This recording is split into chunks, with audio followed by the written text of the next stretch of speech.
ನಮಸ್ತೆ ವೀಕ್ಷಕರೇ, ನಾವು ಇವತ್ತು ಜೋಳದ ರೊಟ್ಟಿ ಹೇಗೆ ಮಾಡುವುದೆಂದು ತಿಳಿದುಕೊಳ್ಳೋಣ. ನಾನು ಆಲ್ರೆಡಿ ಜೋಳದ ಹಿಟ್ಟು ತಗೊಂಡಿದ್ದೀನಿ. ಇದರಲ್ಲಿ ನೀರು ಹಾಕ್ಕೋಬೇಕಾಗುತ್ತೆ. ಸೊ ನಾನು ಈ ಥರ ಮಾಡ್ಕೊಂಡಿದ್ದೀನಿ. ನೀರಿಟ್ಟಿದ್ದೀನಿ ಬಾಯ್ಲ್ಡ್ ಆಗೋಕ್ಕೆ. ಕುದಿಯುವ ನೀರನ್ನು ನಾವು ಹಿಟ್ಟಿನಲ್ಲಿ ಹಾಕ್ಬಿಟ್ಟು ಕಲಿಸ್ಕೋಬೇಕಾಗುತ್ತೆ. ನೀರು ಚೆನ್ನಾಗಿ ಬಾಯ್ಲ್ಡ್ ಆಗಿದೆ ನೋಡಿ. ಈಗ ನಾವು ಇದರಲ್ಲಿ ಸೇರಿಸ್ಕೋಬೇಕಾಗುತ್ತೆ. ಹಿಟ್ಟಿನಲ್ಲಿ ಸೇರಿಸ್ಕೋಬೇಕು. ಎಷ್ಟು ಹಿಟ್ಟಿಗೆ ಎಷ್ಟು ಹಿಡಿಯುತ್ತೋ ಅಷ್ಟು ಮಾತ್ರ ಸೇರಿಸ್ಕೋಬೇಕಾಗುತ್ತೆ.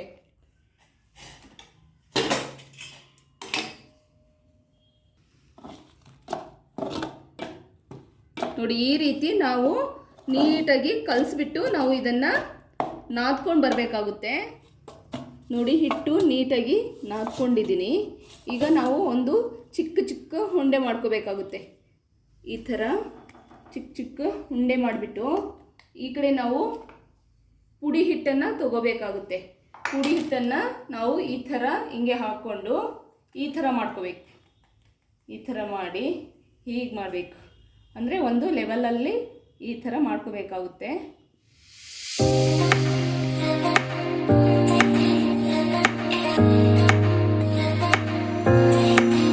ಅಂಚು ಎಷ್ಟು ನೀಟಾಗಿ ಕಾಯುತ್ತೋ ಅಷ್ಟು ಚೆನ್ನಾಗಿ ರೊಟ್ಟಿ ಬರುತ್ತೆ. ಸೊ ನಾನು ಆಲ್ರೆಡಿ ಇಟ್ಟಿದ್ದೀನಿ.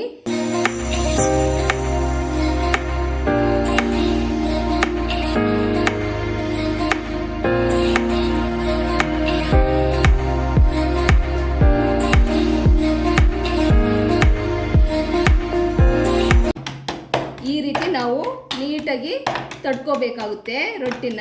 ನಾವು ಇದನ್ನು ಅಂಚಿನ ಮೇಲೆ ಹಾಕ್ಕೋಬೇಕಾಗುತ್ತೆ.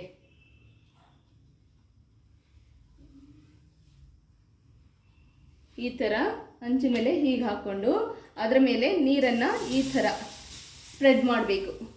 ಎಲ್ಲ ಕಡೆ ನೀರು ಸ್ಪ್ರೆಡ್ ಆಗೋ ಹಾಗೆ ನಾವು ಈ ಥರ ಸ್ಪ್ರೆಡ್ ಆಗಿ ಬೇಯಕ್ಕೆ ಬಿಡೋಣ. ಈಗ ಇನ್ನೊಂದು ಕಡೆ ಬೇಯಿಸ್ಕೊಳ್ಳೋಣ. ವಾವ್, ತುಂಬ ಚೆನ್ನಾಗಾಗಿದೆ ನೋಡಿ. ರೊಟ್ಟಿ ತುಂಬ ಚೆನ್ನಾಗಾಗಿದೆ.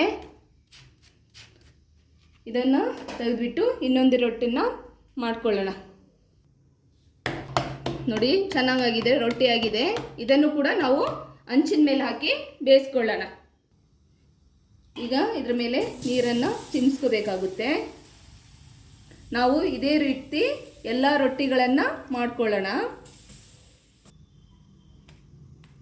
ಈಗ ಎಲ್ಲ ರೊಟ್ಟಿ ರೆಡಿಯಾಗಿದೆ. ನಾನು ಇದಕ್ಕೆ ಕಾಂಬಿನೇಷನ್ ಅಂತ